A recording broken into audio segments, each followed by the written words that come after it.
標係達到社區嘅文化藝術輸入，令市民越嚟越多嘅文化需求，並提升香港國際大都會地位。政府喺2008年成立西九文化區管理局，負責統籌區內嘅規劃、發展同營運，並注資216億元，希望管理局以自負盈虧方式繼續營運。而為咗令文化區有持續穩定嘅收入，文化區規劃嘅時候已經加入咗酒店、辦公室同埋商店等屬於地產嘅收益，而引起區內所有嘅藝術開支，期望喺財政上面達到自給自足、自負盈虧。不過，事實上面文化區從來未達到過自負盈虧，相反係連續多年都損虧㗎。而最新一個年度，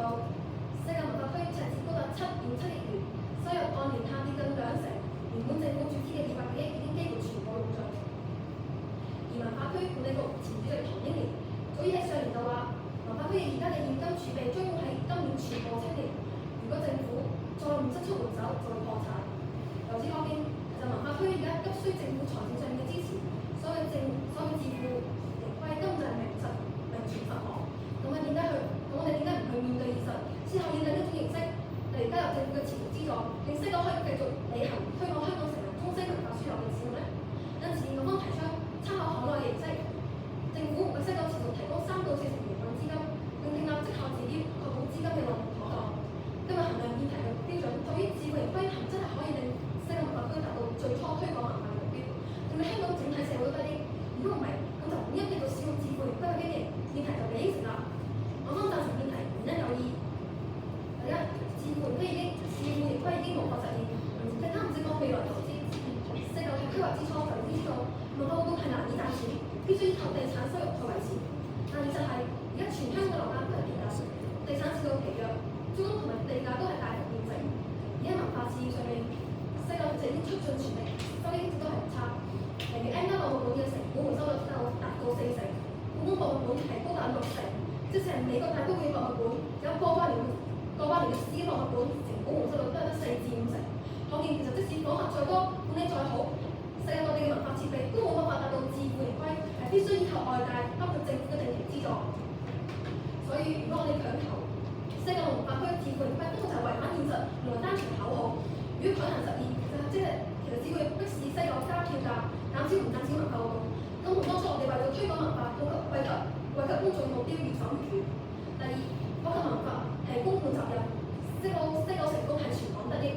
除咗表演場地，西九文化區面積入邊有超過一半，即係23公頃，都係規定咗要做公眾嘅休憩地，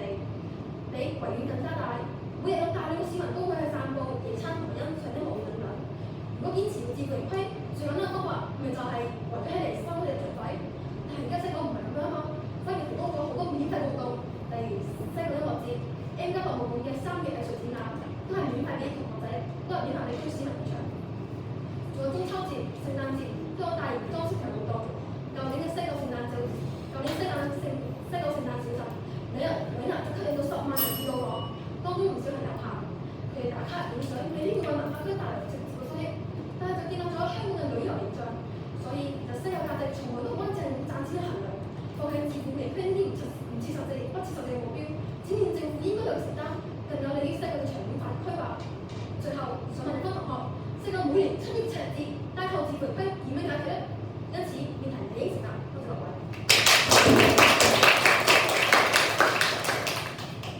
正方主辯發言時間為3分50秒，過程追究翻。而家到反方主辯嘅正方嘅發言時間，準備好先繼續自辯。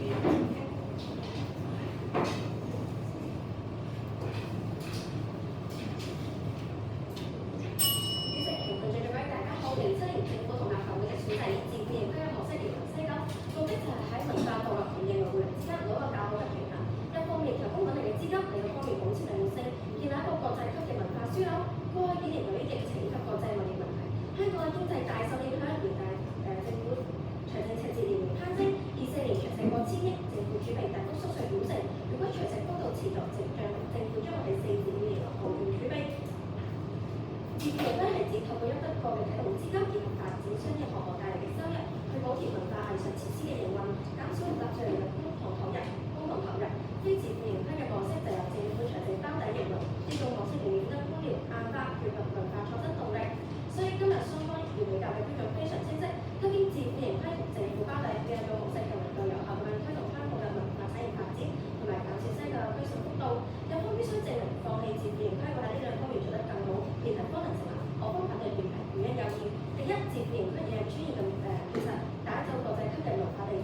其餘嘅博物館仲有7個展覽喺2020至33年冇變過。所以有分同學，如果政府呢分嚟做真係推動到文化發展，點解連最基本嘅更新展覽都做唔到？定係你認為西九未來將近展覽擺出30年唔變毫無創新，都叫做有利推動文化發展？第二，自負盈虧遙遠成本，減少公共補貼。喺自負盈虧嘅框架下，世界暴利國唔單止有壓力開源要節流，政府最近批准買地都附帶咗好嚴格嘅績效指標，例如營運赤字上限、員工成本比例上限等等，迫使佢哋用我每一分錢。根據2024年度 N 加嘅成本回收率44%，比起世界上好多私人博物館要高，例如紐約大都會博物館得38%，新加坡國家美術館咧得11%，證明西九嘅營運效率係世界級水平。但係政府轄下嘅博物館財政狀況留意嘅咧，根據立法會檢驗嘅數字，政府轄下嘅所有博物館嘅成本回收率得6%，成本效益表現完全唔合格啊！最後想問有關，如果政府接管西九館嘅慳錢，點解而家政府自己管理嘅博物館虧損嘅情況會比西九年年檢管，將個10個世界級嘅機構交俾個海西檢管嚟管理？點解有咁多方案？而且我哋係應該選擇一個咁平嘅方案，就係選擇一個貴嘅方案喺度嚟講。南方主面發言時間為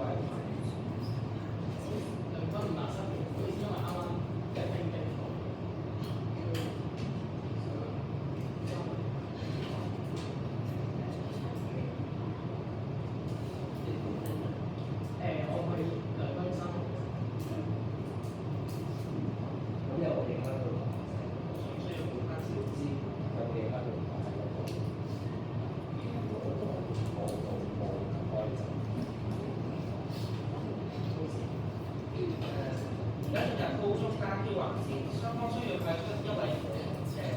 高中邊緣嘅人物。請雙方各自派出一位高中邊緣，正方仲有上嘅城市。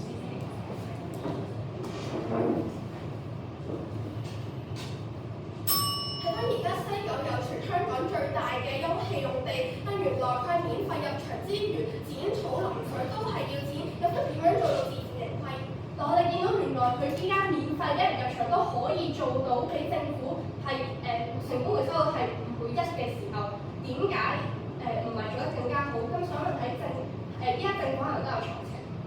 而家睇到就係我哋免費入場，然後做咗其他嘢之後，都係事實有7.7億財赤啊嘛。咁維園就係一個免費嘅草地，政府都資助喎，點解就係西九要去自負盈虧？政府可以做到幾多？有方覺得文化重要定係自負盈虧重要？有方覺得文化係咪政府嘅責任？所以有方都唔答啦。我哋見到咧，原來 N 加嘅成本回收率咧係44%，而政府係得6.6%，所以有方咧都即係其實有方都知道咧，交俾政府做反而會有更加多嘅財赤啦。咁所以我哋嚟睇下喺效益方面，政府每年得1至3場嘅特別展覽 ，N 加有13場，有方覺得係點解？有方唔好屈我方先啦，我方冇話要俾政府做啊，係政府每年佢去俾3至4成嘅支援佢啊。而家就係佢財政問題解決唔到，有方你要點樣去推廣文化咧？咁依家政府係咪有財赤？我哋要揀一個平啲嘅方案定係貴啲嘅方案？我方嘅方案已經考慮咗政府財赤嘅問題啊！而家就係睇翻其他外國嘅著名景點啊，例如羅浮宮啊，或者其他嘅歷史博物館，佢哋都係有政府資助啊。點解唯獨西九係要自負盈虧？咁但係我哋係同意文化，即係海外嘅知名機構啲文化，全部都係唔會單靠票嚟賺錢嘅，嗰樣我方知啊，但係我唔方唔係有乜嘢究竟唔可以雙管齊下咧？而家就係7.7億財赤，就係而家明知咁要解決就係嗰樣，就係要解決啊嘛。所以有方你究竟點樣自負盈虧？所以我哋見到嘅就係原來今日政府依家自負盈虧，西九都可以做得好過政府嘅時候，點解要政府加重佢嘅財赤，俾佢去接受一個佢根本就做唔到嘅嘢咧？我講咗好多次啦，我哋冇嘢俾政府啊，係我哋要政府盡翻呢個推廣文化嘅責任啊！我哋係俾錢佢去資助佢，唔係叫佢全盤承擔，有冇睇清楚㗎？然後再睇啦，有方你究竟點樣去達至呢個推廣文化責任？所以有方嘅方案到底係要同政府一齊做定係政府資助？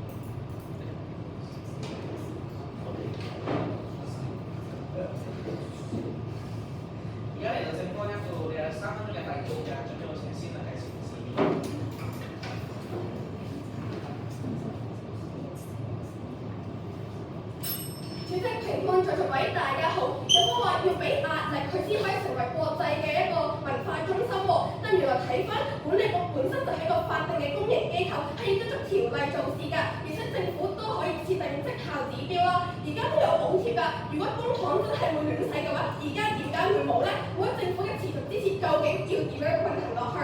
即係有方講咁多自負盈虧嘅種種好處，話唔會令政府增加負擔，但呢啲全部都嚟自一個假設，就係如果西九有能力自負盈虧，但事實就係短期以至將來都做唔到，所以嘅好處都只不過係種假希望。先講定義啦，咁今日都承認㗎，西九文化區短期之內完全冇辦法自負盈虧，甚至面臨破產，要政府救亡。但有方話資助啊、其他方式啊、土地啊，都唔算係自負盈虧嘅喎。都係唔算違反喎，只不過係偷換概念啫嘛。無論換咗啲咩名堂，都係承認現階段西九必須依賴外界，主要係政府嘅資助先可以持續營運，冇能力自負盈虧，呢點我方已經確立。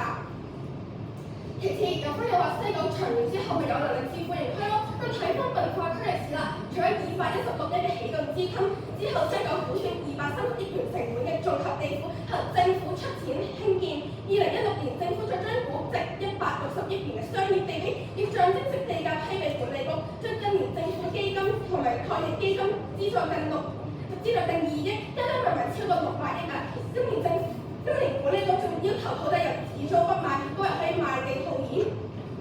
所以原來西九每隔幾年就係嗌個咩㗎啦，每次都係靠政府先頂得住。有方點樣可以為而家嘅營運係自負盈虧呢？就算西九真係要賣地啦，佢一次性都只不過係一次性收入，最落中都只不過對10年啫嘛。之後係咪又要用民政府攞錢，繼續自負盈虧都只不過係空談。而且正因為自負盈虧，先令到政府嘅資助佢一次性斷續。西九管理局根本冇辦法長遠規劃，因為佢周圍潑水，影響咗文化嘅質素。主席唐英年都講過，考慮更加嚴格咁控制成本，包括提供門票價格同埋減少博物館嘅開放日數，結果受害者咪係市民同埋藝術家咯。所以縱觀全球，大部分嘅文化設施都唔係自負盈虧，係有政府長期資助，例如法國羅浮宮嘅政府資助佔收入60%，英國泰國美術館30%收入嚟自政府撥款，內地有近6000間公立嘅博物館，包括眾多著名嘅景點，西安兵馬俑、北京故宮、國家博物館等等，全部都係以公眾教育作為首要目標，有政府嘅持續支持。即係睇翻嚟香港啦，香港文化博物館、歷史博物館都係完全依賴政府出錢，文化教育係公共服務，唔係單純為咗賺錢。國家嘅14.5計劃明確支持香港發展成為中外文化藝術交流中心，西九就係當中嘅核心之一。西九肩負咗推廣中華文化，而係世界使命，點解唔值得政府嘅長遠支持，夾硬要自負盈虧呢？因此便係你嘅成立，多謝各位。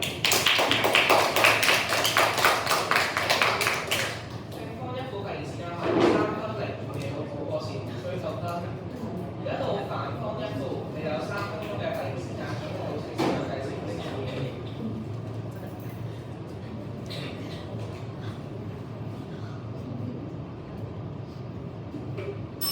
而家咧 N 一主席前面有個在座各位大家好啊，其實而家 N 一博物館嘅成本回收率係成嘅收入。如果有方話咧，而家自負盈虧係做得唔好啦，又或者係好容易蝕錢嘅話，咁點解係會成政府嘅收倍咧？如果自負盈虧咧係會犧牲文化發展項目嘅話，咁不如我哋一齊睇下實例先啦。其實新生文化區管理局主席唐英年指出過，即使故宮博物館3000區嘅展覽成本非常之高，特別喺保險方面，但見到嘅係有好高嘅文化價值。西九都願意舉辦3000區嘅展覽，咁如果自負盈虧係會犧牲文化發展，咁點解見到成本咁貴嘅展覽都可以做到呢？其次就係西九文化區優先興建2間博物館同埋西九演藝中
居然項目款咧，一直都有預期嘅長試嘅。其實某啲年份做唔到，某啲年份又做唔到，咁交俾公務員，交俾個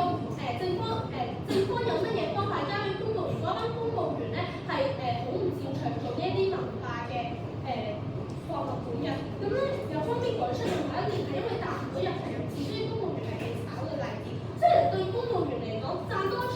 錢又唔會有花紅，展覽招生速度慢又唔會俾人炒，咁究竟要做到最好嘅人應承咧？即係如果呢啲誘因係存在，有方面解釋一下呢一點，因為最受歡迎嘅太空建築科學館15年內嘅常設展覽都15年有常設展覽，都15年都得收唔到咧。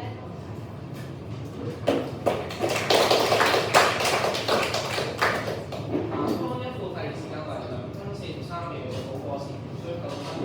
而家到正方2準備好請向計數字，你嘅3分鐘嘅提示間準備好請計數字。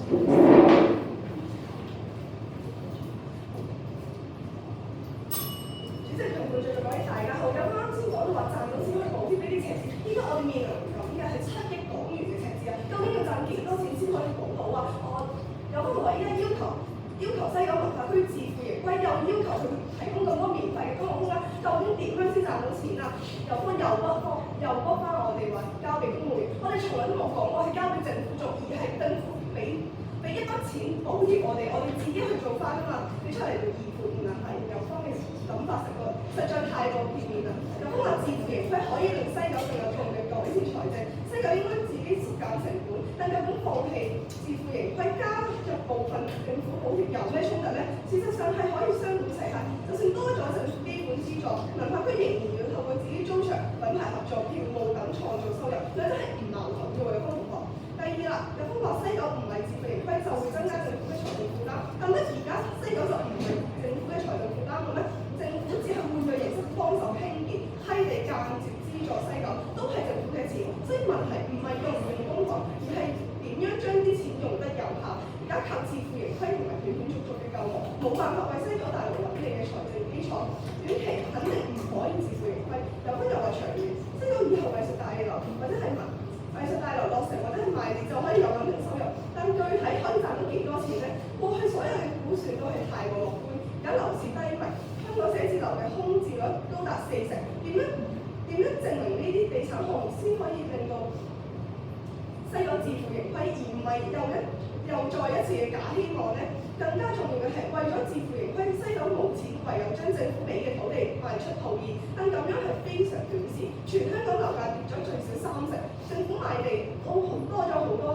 好多都流標，但西九為咗填補赤字繼續營運，而急住賣地，變相就係賤賣公共資產。咁樣嘅自負盈虧唔單止保障唔到西九嘅長遠發展，更係賤賣土地損害公眾利益。點解仲應該繼續呢？有方同學講到底啊，有方根本就係為咗賺錢，要西九做呢樣做嗰樣，但忘記咗西九嘅價值同初心。西九唔係地產項目，而係一個文化園區，全港最大免費公共空間。有分又要西九普及文化，俾新嘅藝術家因為更多機會，提供好多免費嘅門票同活動。另一方面又要西九賺到錢，要自負盈虧，根本就係太苛刻，係唔可能嘅任務。如果文化同自負盈虧都可以做到咁，梗係最好啦。但係現實就係中外冇一個咁大型國際級嘅文化設施可以自負盈虧啊嘛。我哋更應該面對現實，改變過去錯誤嘅形式。最後有分一直話政府冇錢，但而家我哋講緊嘅得益係我哋成個香港嘅得益。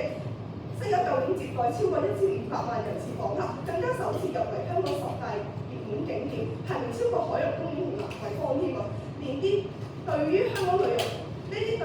於香港旅遊同文化嘅軟實力，冇得單純用金錢去衡量。政府資助係長期投資，而唔係要西九見步行步。因此今日辯題理應成立，多謝各位。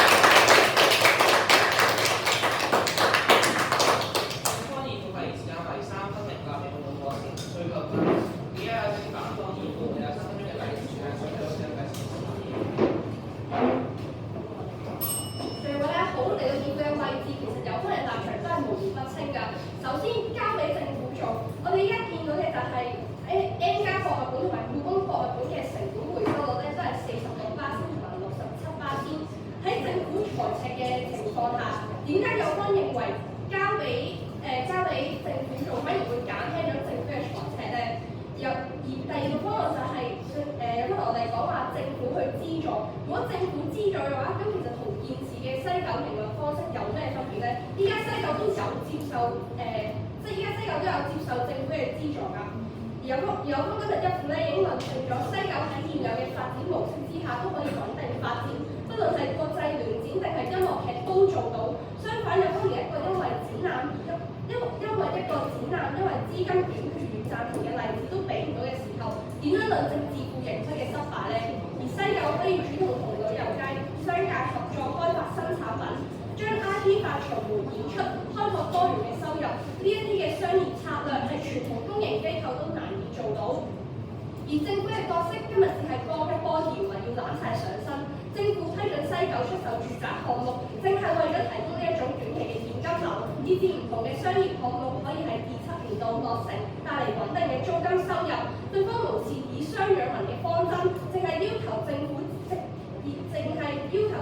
接管，實質係用一個僵化被動嘅公營系統取代一個靈活主動嘅市場化系統，最終只會加劇咗政府嘅長期財政負擔。而嚟到呢個位置，我哋總結兩點，第一個就係成本效益嘅問題，同樣係營運博物館，政府去做每100蚊嘅收入可以收翻6蚊，自負盈虧嘅西九可以每100蚊收翻50蚊。有方今日都係咁同我哋講財政嘅問題嘅時候，咁要比較成本效益，點解我哋有平嘅方案唔揀，反而要揀一個貴嘅方案咧？如果有方可以論證到更加貴嘅方案，即係交俾政府營運可以做得更加好，或者呢個方案都有立足點嘅時候，但係政府同自負盈虧嘅營運效率完全冇得比。文化管理嘅人才、策展嘅人才同外國博物館聯合發展嘅人才，呢啲範疇政府通通都唔熟悉。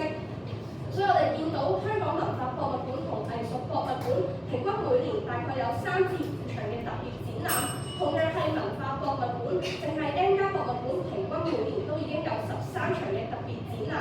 政府收翻嚟自己做，結果就係又貴、效率又低，吸引唔到遊客，做唔到文化樞紐，做唔到文化旅遊樞紐。嗰幾百億嘅前期投資同抌落鹹水海有咩分別咧？所以要確保西九文化區唔會偏離佢嘅發展，就必須要確保以自負盈虧嘅方式去營運。謝各位。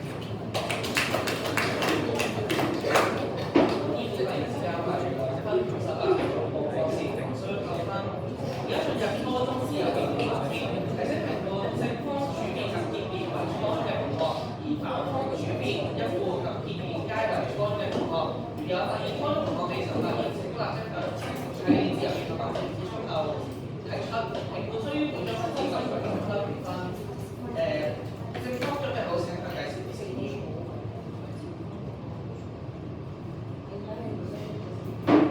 政府準備好請佢介紹先。sorry，你好似調咗啊，係可以調位㗎嘛？想問下錯。可以調位。係可以，即係佢哋都可以調位嘅。都可以。你使乜調位啊？我覺得我哋先可以調位嘅。政府準備好請佢介紹先。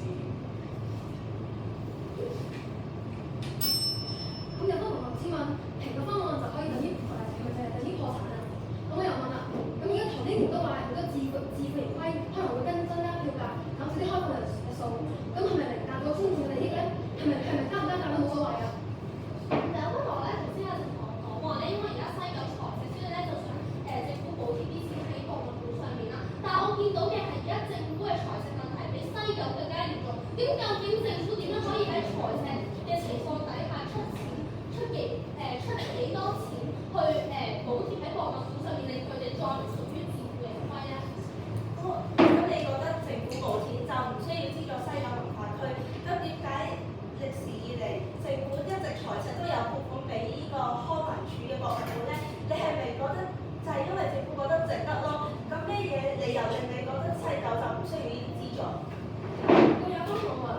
如果話政府佢係即係俾緊呢個康文署下部，即係我哋見到嘅康文署下部本係已經係有15年到30年冇換過嘅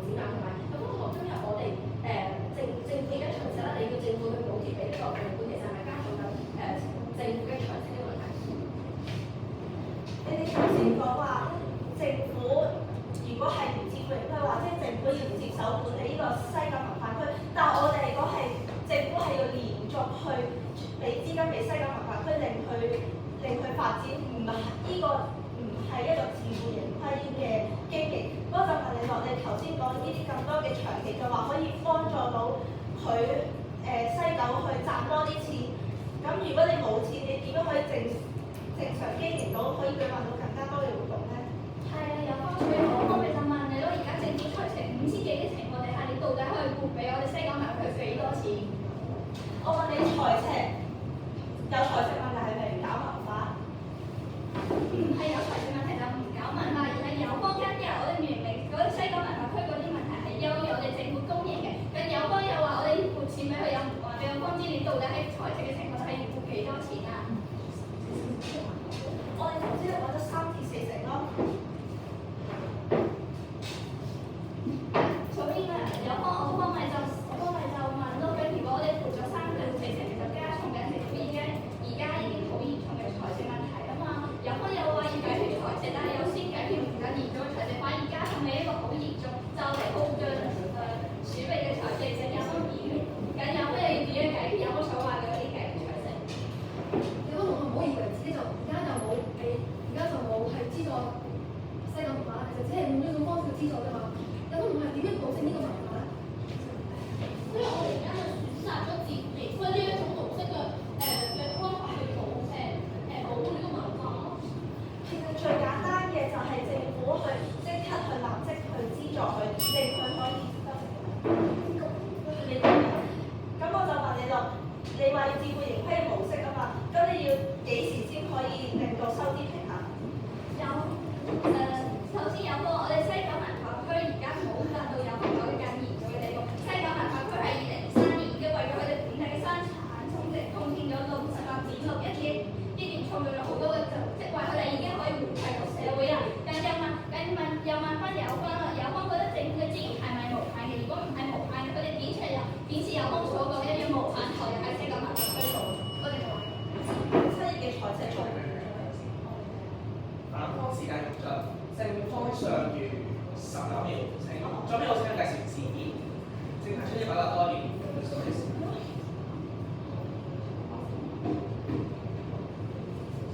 準備好請計時指示，用盡所有時間。而家嘅財赤已經7.7億，仲唔重要？我就問你啦，文化重要啲嘅自負盈虧重要啲啊？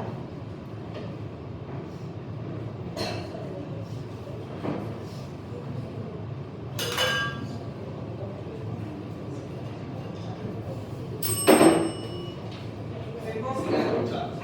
而家進入1分鐘結別準備時間，而家開始。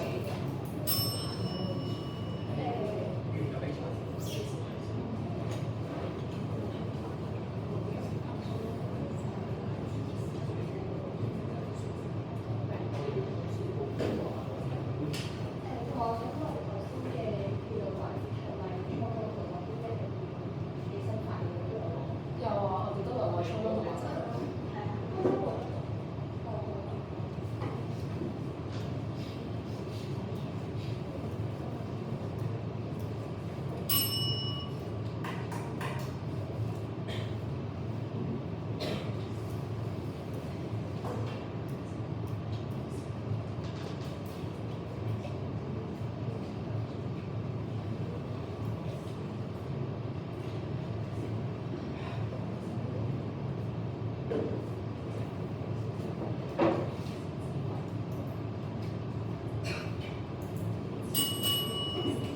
結別準備時間結束，而家先有請反方結別總結，有4分鐘嘅計時時間，準備好請先向計時指示。主席，評判有方同學在座各位大家好，有方今日就問我，就話我哋政府而家應該撥款俾我哋西九文化區，但係一直唔話俾我方知，喺政府財政緊嚴重情況底下，到底可以撥到幾多錢俾佢哋，要點樣噃？跟住成場辯論有方其實都係將西九嘅財務挑戰同埋藝術創新嘅局意描繪咗成個我哋自負盈虧模式嘅問題，但又究竟有方呢個歸因係咪正確先？自負盈虧模式係引入咗除咗公務員之外嘅專業團隊嚟管理，強調嘅係績效管理，而目標係隨時換人做，有更長嘅誘因去推動團隊進行文化創新同埋開源節流。但係有方提出嘅由政府開支嘅話，唔見得就有更好嘅可以節流嘅效果，因為一個程序先行機制光化嘅公民體系，強調嘅係少做少錯，唔做唔錯。遇到咗複雜嘅文化價值嘅項目，佢哋第一反應會係做錯咗可能會俾人鬧，程序都冇規定一定要做，但係我哋唔做就一定冇錯啦。遇到咗財務問題，我哋嘅反應都會係慳錢係唔跟程序，可能冇咗份功課，跟咗程序出事都唔關我事啊。有學你係都唔識揀啦，呢個唔係個別人嘅問題，係因為體積唔同，所以產生嘅思維模式嘅差異。因此喺自負盈虧嘅壓力下，西股成本回收率遠超於政府轄下嘅共同管嘅7倍。有關強調財務問題，核心都係想幫納稅人慳啲錢，但係實有萬分有方啊，納稅人會俾100蚊佢成本，俾收翻44蚊好啲啫，佢哋淨係收得6蚊會好啲呢？將一個有勢嘅通過評委效率嘅機構交俾一個效率好低成幾倍嘅官僚系統管理，咪就造成咗間嘅財政黑洞咯。政府嘅財政已經成為咗政府嘅結構性問題。假設我哋要政府進一步增加投入資源去資助我哋藝術嘅發展，咪就加速咗政府嘅財務透支。雖然錢真係唔係萬能嘅，但係喺冇咗資源之後，我哋藝術發展係咪好難以持續呢？有方跟嘅質疑，我方就話西九而家都需要政府俾啲錢資助，但係因此佢個自負盈虧係其實係唔存在嘅。其實呢個説法係完全搞錯咗概念。自負盈虧係指透過一逼即起動之間同埋後續商業項目嘅收入去補貼我哋嘅文化活動營運，從而減少咗政府嘅長期嘅財政負擔。呢個同埋政府無限包地嘅模式係有本質嘅分別嘅。海洋公園事件都曾經喺特別嘅時期接受咗政府嘅援助，但係我哋都唔會因此就否定咗佢哋係自負盈虧嘅營運模式啊嘛。除咗財務問題，另一個主要嘅市場係文化嘅發展。有我就話自負盈虧會犧牲咗文化，但係我剛見到嘅事實係啱啱好相反嘅。我哋嚟睇翻香港本地其他博物館嘅情況，M+ 開幕短短3年就已經成為咗亞洲第2受歡迎嘅博物館。政府轄下嘅博物館展覽長達幾十年都冇更新過啲展覽。自負盈虧要求嘅管理團隊定係啲文化品牌，吸引更多人流，否則佢哋就會問責。所以管理團隊會更加壓力舉辦3星呢種成本好高好難回本嘅但係文化價值好大嘅展覽。就係因為我哋對嗰啲承諾，所以西九先去優先興建嗰啲博物館嘅文化設施，而唔係自由開創嗰啲發展嗰啲純粹嘅商業項目。而公務員團隊就算佢哋冇咩創新，同埋冇創新，都冇人因為但被更換，因為鐵話博物館係炒唔好啊嘛，素質唔夠高，唔可以成為兼顧嗰啲公務員嘅理由。但係今日我哋討論嘅唔單止係西九嘅進步，更係香港文化發展嘅未來。有分咧由頭到尾都冇話俾我講知政府到底有幾好，就係不斷嘅批評話自負盈虧有不足，佢無法解釋點解政府自己管理啲博物館展覽可以30年公佈，政府考驗嘅細有差期成幾倍，專業帶領效率管理適合咪就係呢條特質先符合一個要賺高創新嘅公共需求。反方結辯4分人4名用過時追討啦，而家正方結辯4分鐘嘅發言時間，準備好成為計時。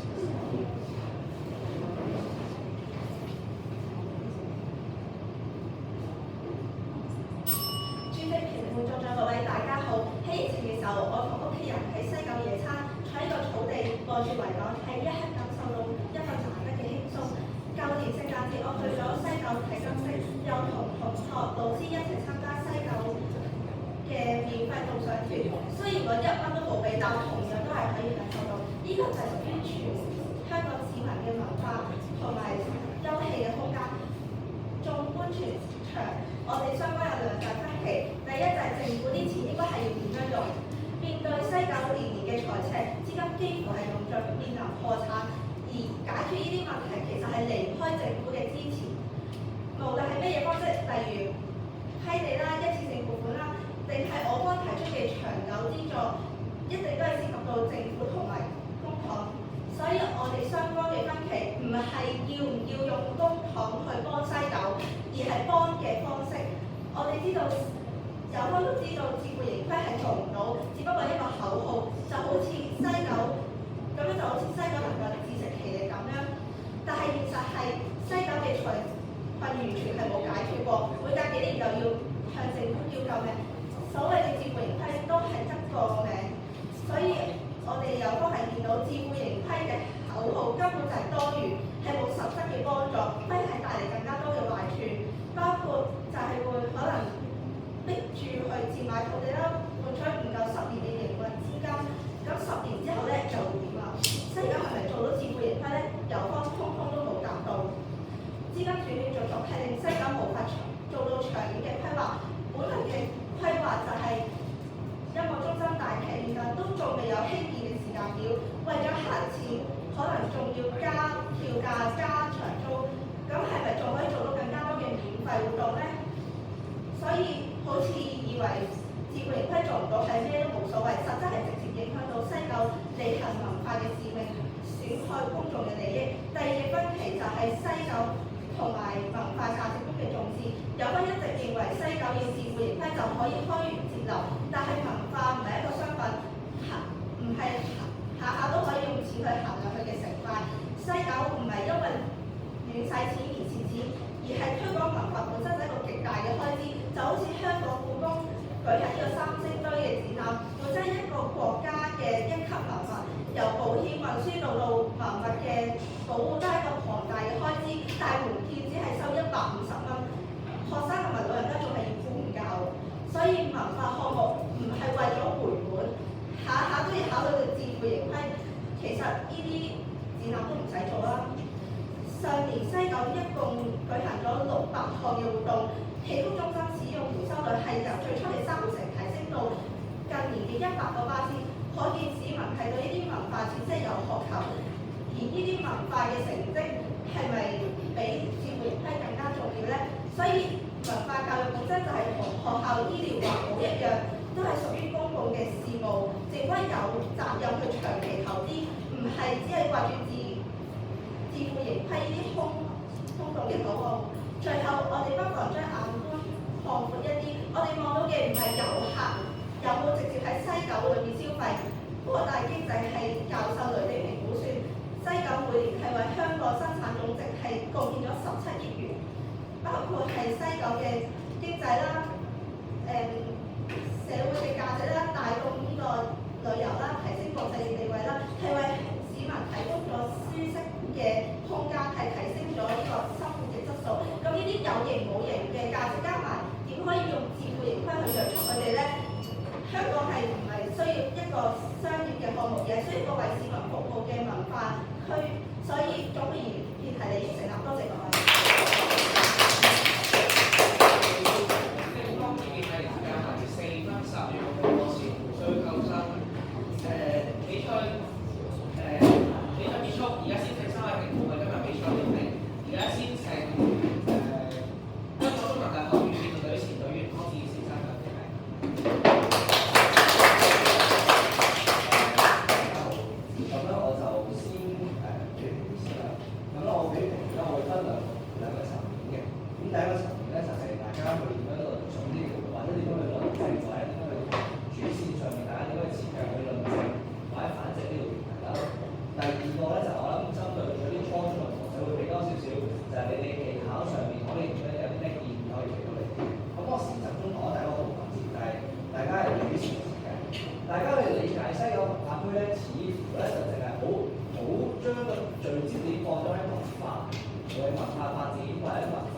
就該科稅俾佢啦。但背後個問題你要諗喎，咁如果有公眾利益、有經濟發展、有文化嘅價值喺入面，我哋就要科稅俾佢嘅話，咁有啲乜嘢嘅公營機構係冇公眾利益先？係咪？因為但凡公營機構應該就會有公眾利益啦。如果唔係，佢首先佢唔會係一個公營機構先啦，係咪？咁如果佢唔係一個，如果佢係一個公營機構，佢有公眾利益，咁政府就要科稅嘅話，咁係咪全部公營機構都要科稅？只係佢哋有價值嗰個層面唔喺文化度啫嘛。例如舉個例子，例如可能考評局咧都係自負盈虧嘅，咁但係考評局係針對住教育層面嘅公營機構，咁但係考評局自己都係自負盈虧，唔係由政府全程嘅資助，或者都冇政府恆常嘅撥款㗎嘛。咁但係按照你嘅講法，如果又有呢一個嘅公眾利益啦，因為佢有教育嘅成分，有教育嘅意味，要幫啲學生去讀書啊，或者點樣去整啲專業嘅考試，提供香港嘅普教排名。咁按照你邏輯，考評局可能都唔應該要自負盈虧喎，甚或乎可能另一啲公營機構，例如證監會咁先計啦。咁例如證監會佢都係一個金融發展，係咪？佢話可能要管理一啲上市公司啊、金融牌照嘅服務啊，咁係影響金融經濟發展嘅喎。咁按你邏輯都好有經濟，都好有經濟價值啊，甚或乎好有呢個公眾利益，咁係咪又係唔應該自負盈虧？咁所以政府，我覺得今日係話唔到俾我聽，到底西九文化區嗰個或者作為一個公營機構，應該喺乜嘢情況係應該受自負盈虧，或者係乜嘢情況咧係唔應該受自負盈虧？相反咧，我覺得反方咧喺呢一方面嘅立場咧，相對地比較清晰啲嘅。反方嘅立場咧，佢就冇就住佢就唔係就住公營機構幾時要幾時唔要，佢就係同你講，而家啲政府就冇錢，無論你嘅公營機構係本身係咪受開資助都好咧，其實都唔應該，或者係甚或乎，甚至你而家本身係冇接受開政府恆常資助嘅，咁而家就係唔得啦，因為政府而家已經財赤，政府冇辦法再科稅俾你，所以冇辦法再科稅俾你㗎。咁但係例如你話啊，唔係嗰啲一直都有接受政府恆常資助，咁嗰啲咪繼續咯。咁但係個問題就係，如果一個本身唔係要無啦啦將佢變成係嘅情況底下，咁我覺得呢一方面咧，反方嘅立場係比較清晰啲。但係反方呢兩邊就第一，你哋冇捉緊，你哋對於政府財赤嘅問題到底有幾嚴重，冇貫穿你嘅主線由主辯去到辯辯不定數。你哋只係咧主辯提咗少少，跟住自由辯論有幾條問題又提咗少少。但到咧到最後後面嘅問題就係、好啦，咁假設政府真係要攞3至4成嘅資金出嚟資助呢個西九文化區，咁對政府整體嘅財政狀況有幾嚴重先？係咪？講到可能講緊3至4成，咁你都要逼民政方啊，咁即係幾多億先？20億、10億、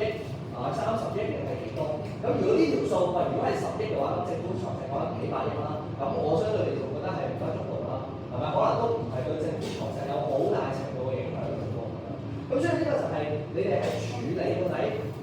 如果係建基於個基準係建基於話，因為政府有財赤，所以公營機構係唔應該受到資助的情況下，咁你哋就話都幫我聽到有幾嚴重。咁第二個咧就係大家討論得唔夠好一個問題咧，就係嗰個喺你哋主線設計入面咧，就係你哋嗰個對於西九文化區嘅定位嘅。咁嗰個定位咧唔係就係同其他公營機構去比較，係講緊同其他啲都同樣發展緊藝術或者文化項目嘅機構機構去比較，例如你哋有提及到嘅康文署，甚或乎可能係一啲藝發局，係咪？甚或乎呢一類型嘅團體，咁到底西九文化區同佢哋嘅差異又喺邊度咧？我覺得今日咧反多人佢講咧就係話，喂唔係啊，嗱你睇下你俾翻政府做就死啦，你睇下康文署搞嗰啲咁嘅科學館嗰啲30年都唔更新一次。喂，你如果西九俾翻政府搞咁就大鑊啦，大佬你西九到嚟30年都唔更新一次。咁政府就有責任去指出，喂其實呢啲類比係有問題，因為點解有問題咧？即係康文署同西九係應該兩種唔同嘅藝術項目定位嚟。康文署講緊咧係普通好 layman 嘅，即係大家平民一般嘅 general 嘅 access to 一啲文化項目，即係大家好普遍，即係可能係3至80歲佢 show 嘅嗰啲嘢出嚟，佢展覽出嚟嘅嗰啲嘢，或者佢 display 出嚟俾你睇得嗰啲嘢咧，應該係3至80歲咧，全部都啱睇，或者冇講3至80歲，應該係普遍市民嚟講，相對嚟講啲藝術價值可能冇咁高，或者冇咁深，所以康文署會提供呢一類型嘅藝術項目。但係例如西九入面做嗰啲藝術項目同康文署做嗰啲咧，其實係兩種唔同嘅範疇，係兩個唔同嘅面向嚟嘅。西九係想將藝術專業化啊嘛，係咪？想將嗰個文化藝術價值推到最佢買翻嚟啲收藏品，唔係講緊康文署放喺歷史博物館入邊嗰啲嘛，係咪？佢買翻嚟嗰啲收藏品，或者佢買翻嚟嗰啲展品係全部過千萬、過百萬去買翻嚟㗎，係咪？甚至乎講緊唔好講搞博物館啦，例如講一個粵劇咁先計，粵劇戲曲中心，佢講咧呢啲項目唔係康文署做緊㗎嘛，所以個問題就係、政府就有佢一責任去講，喂點解康文署佢嗰啲係唔可以無限期更新啊？或者甚至乎康文署同西九個項目根本完全唔一樣啫。西九更值得科水嘅原因係因為，喂唔係你睇佢做嘅項目係將藝術去專業化，而康文署做嘅嗰種係將藝術普及化，將係兩個唔同嘅面向，大家話可以必然咁類比咧，我未必夠得好。所以你哋就要去諗清楚，當你想做一啲比較啦，例如西九文化區同呢啲係咪咁，係咪呢啲又唔要啊？或者呢啲係咪又要？或者呢啲又嗰啲嘅情況，西九文化區又會有，你就要諗清楚中間嗰個分別喺邊度。如果你講唔到中間個分別喺邊度嘅話，你就好難論證你哋各自雙方嘅立場。呢個係我第一點對於嗰個西九文化區，或者對於應唔應該自負盈虧係標準嘅第一個問題。第二個問題咧就係、咁啲單落去幾時一個自負盈虧，幾時一個區域機構需要自負盈虧，或者唔需要自負盈虧，其實你哋可以去嘗試去歸納一啲標準出嚟嘅。例如，如果嗰個公營機構本身佢係有一定嘅商業收入嘅，或者佢本身係有收入嘅話咧，理論上咧政府一般而言咧係唔會恆常地科水俾佢嘅。我舉個簡單啲嘅例子咧，就係例如好似啱先講啦，證監會或者係考評局，佢亦都有恆常嘅收入嘅，包括例如講咧考評局你哋所知嘅就係佢哋嘅考試費啦，係咪？咁當然唔係淨係你 DSE 嘅考試費啦，包括埋啲外國國際專業考試嘅考試費，都係考評局恆常嘅收入嚟嘅。證監會可能就係嗰啲嘅經紀行啊，或者嗰啲嘅上市公司嚟交牌費啦，大家買賣股票時候交嗰啲手續費係啲恆常收入嚟嘅。所以某程度上點解佢哋係唔會要求政府不停無限地科水的情況下，因為佢哋本身係一個可持續嘅收入，或者唔好諗佢蝕錢定賺錢先，係本身佢係一個可持續嘅門票又好，或者一個經常性嘅收入。咁例如一啲咩項目佢係咩公營機構佢係政府無限地科水嘅咧，就係、通常嗰啲咧佢本身都冇得自己撐嘅公營機構，例如藝發局。藝發局嘅存在嘅性質咧，就係、去資助嗰啲劇團嘅啫，即係資助嗰啲劇團啊、咩舞團啊，資助嗰啲劇社去發展嘅啫。佢簡單啲嚟講咧，藝發局係一個全年無休咁去泵水出去嘅一個嘅公營機構嚟啫。所以喺咁嘅情況下，佢而佢冇收入或者佢嘅收入嗰個來源而家好單一，咁政府咪有責任去幫呢啲嘅公營機構去科水。咁你就要去討論下你各自正話將嗰條討論去咁到底西九文化區係屬於邊一種啊？咁例如喺反方嘅世界底下，其實就可以推演多啲嘅。西九文化區本身係一個綜合藝術發展項目嚟㗎，係咪？佢點解搞到今時今日佢有呢個財政嘅問題？唔係因為佢本身藝術項目好蝕錢咯，係因為佢當初發展嘅時候，佢有啲地俾咗港鐵啊嘛，所以就搞到港鐵咧，佢就起晒佢自己嗰度，亦佢都未起到啲酒店，或者佢啲嗰啲地佢都未搞掂，佢哋要推咗啲藝術項目出嚟先，所以一開始係賺唔蝕錢。但到後來你哋頭先講嗰啲賣地，其實就係啲長遠而可持續嘅收入，而呢啲係能夠可以透過啲方法去做。當然佢會 challenge 你嘅，喂，咁你話賣地啫，幾時賣到啊？賣到幾多啊？咁我明嘅，當下可能冇啲數，但係你都有個回應。例如咧，舉個例子好簡單，咁例如政府話賣地，喂，政府都話可以俾西九去賣地，咁如果係長遠即係個 long term 嘅商業項目嘅話，咁其實呢一個賣地商業項目都可以有收入㗎，係咪？咁你點論證俾我聽話，佢未來可能10年、20年，喂，之後都必然會出現財政透過有呢啲收入情況底下。但係相反嘅情況，你都係就住西九文化區到底佢個收入嘅來源到底係咪單一，係咪唔夠多元化，係咪能夠乜嘢，係咪點解需要政府資助？你多啲去論述，例如佢嘅收入好飽和啊，係咪？例如佢講嗰啲咩門票，我認真你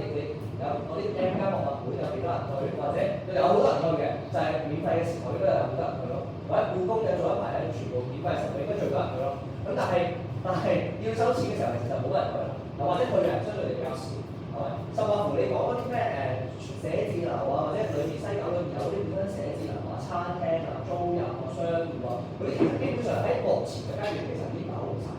咁佢西九仲點樣攞啲錢出嚟咧？係咪？即係呢個係你哋要去不停去 build 反方到底西九仲可以喺邊啲地方去賺錢咧？仲有咧有啲咩地方係可以再填補呢啲收入？而目前我哋好似已經用盡晒西九目前可以用盡嘅文化藝術嘅商業項目啦。咁我哋仲可以透過啲咩方法可以去標多啲錢出嚟，去填補呢個所謂嘅財赤咧？咁所以我覺得呢個係第一個問題啦。第二個問題我覺得其實政府都有即係都需要去研究多啲就係西九嘅財務狀況。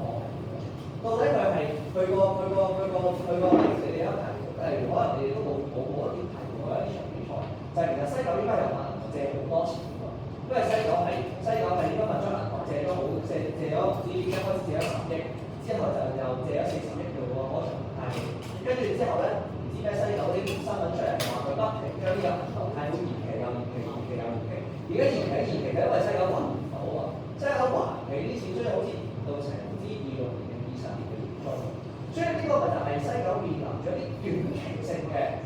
財政壓力咯。而呢啲短期性嘅財政壓力係唔能夠透過賣地或者唔能夠透過其他方法去填補到呢個短期性嘅財政壓力咯，係嘛？所以我覺得呢個就係你哋冇辦法去説明俾我聽，到底西九文化區呢一個 moment 到底有幾多錢？咁要單純因為佢有赤字，所以就要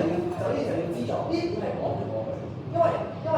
一個公營機構佢必然好勁嘅時候就會賺錢。唔好嘅時候就會蝕錢㗎啦。你一係你照論正方聽，佢唔係㗎。哪怕就算做幾多嘢都好咧，其實佢成世嚟講，佢都係蝕硬㗎啦。我同你講，我食包單。好啦，咁政府就有份科上好似係發覺佢㗎。但係如果係商業項目，純粹佢決策失當，佢冇擺到一啲商業項目行先，佢俾啲地俾咗港鐵啫當初，甚或乎可能佢嘅係啦。如果呢啲嘅問題嘅話，喂，咁其實某程度上咁係唔需要政府科上。所以我覺得呢個係相關主線設計上，或者就住自負盈虧嘅標準，或者係應唔應該做呢件事，係應該要再做多啲。我相信自負盈虧背後嘅理解，可能稍後都會再講多啲，所以我唔集中再講呢個講。第二個部分，我想分享咧就係今日有好多初創同學啦，你哋都會留意住咧，就係俾多一個建議你哋咧，你哋習慣咧要問問題嘅，即係無論喺咩位置底下，喺你個人嘅位置啦，或者甚或乎喺你嘅自由辯論入邊咧，其實你哋都要去問多啲問題，而唔好單方面咁不停去展述或者論述，因為單方面展述同論述咧，咁啊變咗學説課啊，你有你講，佢有佢講，咁大家就冇交鋒啦。咁所以例如你哋就住咁多嘅問題，其實你哋有多啲挑戰嘅意識咯。點解係咁啊？邊個同你講係咁啊？係咪？有啲乜嘢嘅論證關係啊？點解會嘅？咁你嘗試有多啲挑戰意識嘅情況底下，你哋就可以容易啲，可以問到啲簡單嘅問題，嚟去施壓俾對方，咁嗰場比賽就會更加好睇。多謝你哋呢個例子。感謝江先生嘅評語。而家有請東華三院陳兆文中學辯論隊教練黃宇森先生嘅表演。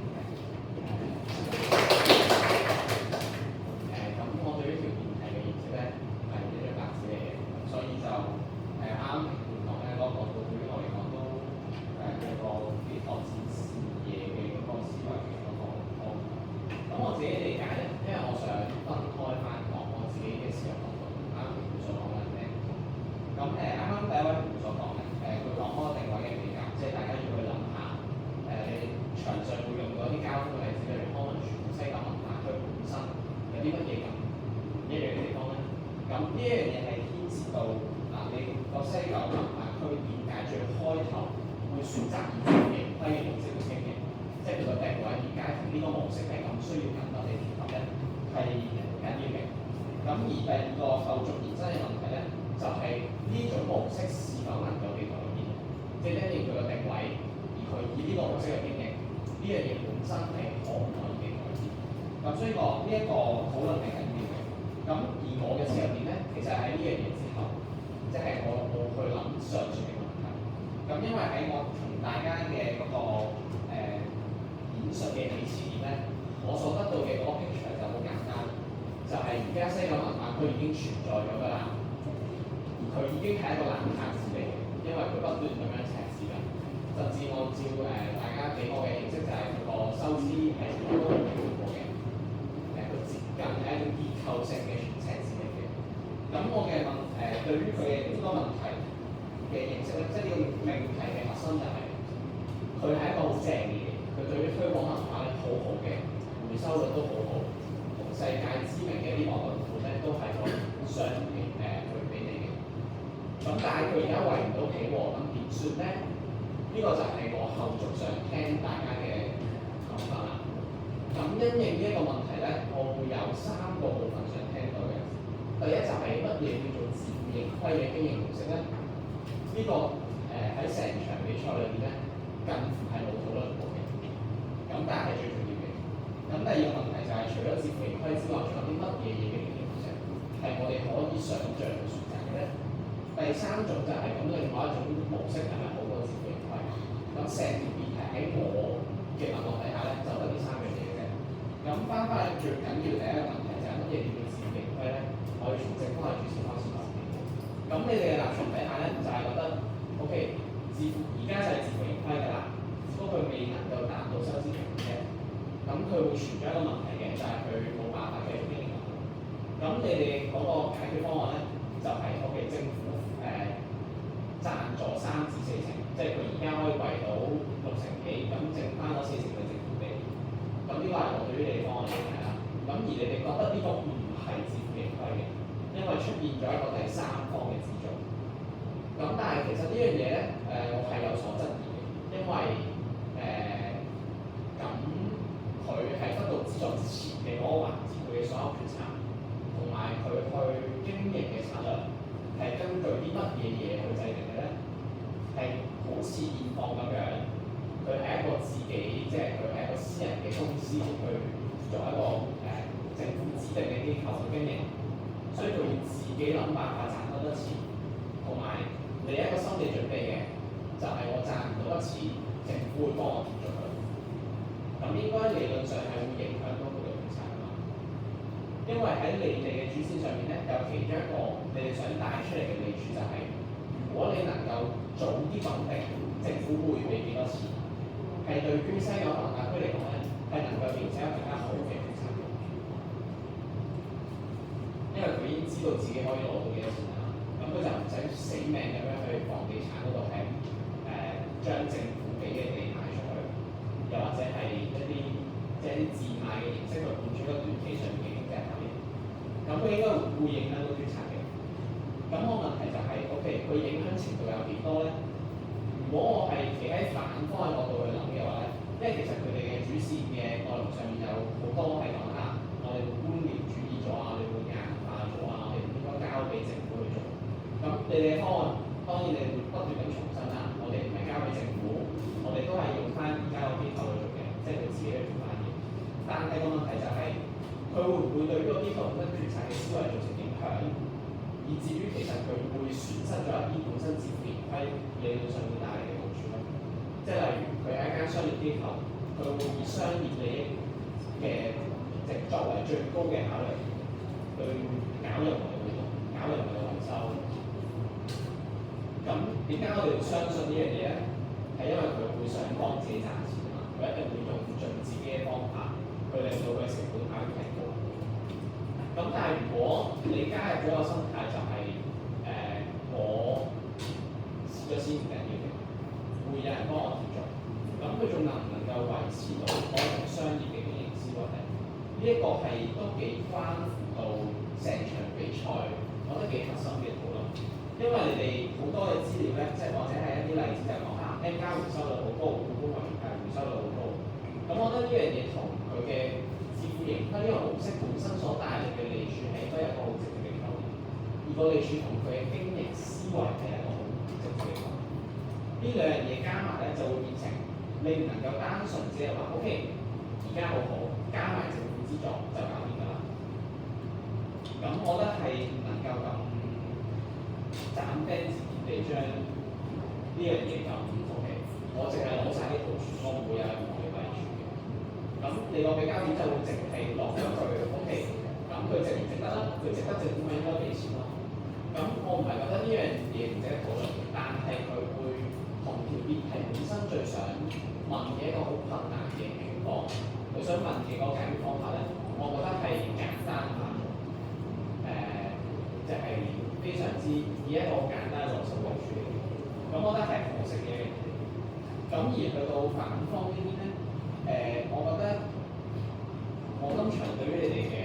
最大嘅嗰個可惜位就係、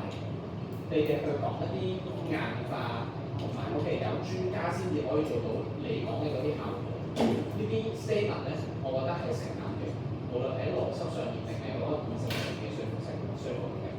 但係最可惜嘅位咧，係你將呢啲所有嘅東西都包裝咗喺一個 OK。如果我哋政府交俾政府去做咧，咁呢啲嘢就會冇晒㗎啦。但係今日政方同你講嘅就係話交俾政府，咁有冇辦法去攻破佢呢一個即係佢所講嘅嘢？同大家講，其實佢都係自負盈虧㗎，或者其實你只要一旦加咗政府資助作為底牌嘅自負盈虧呢樣嘢就做唔到㗎啦。就算你唔係自負盈虧都好 ，OK， 其實你只係同時損失咗佢嘅利處，然後加大咗佢嘅弊處嘅。咁我都覺得係一個成立嘅論述方向。但係因為你一路都即係嗰個我會話係個主題嘅句子啊，都係將呢啲弊處咧歸納去，如果交俾政府管就會冇晒，而唔係講緊如果你唔以自負盈虧去做嘅咧，嗰啲利處就會冇咗啦。相反，你會獲得啲弊處，因為嗰個焦點主題錯咗，就變成我冇辦法俾得到分數俾你。咁真係唯一係最可惜係呢樣嘢啫。咁就變成咧好多情況咧，你講啲嘢就會，我要幫你翻個。打錯咗，打到咗啦，因為人哋唔係講政府。但係其實你主體嘅內容係個方向係啱咁樣。咁我係啦，成場比賽大體上面我俾分嘅方式都會係啱啱所講嘅嘢去俾分嘅，就係 OK。有冇人可以俾到個自負盈虧嘅定義？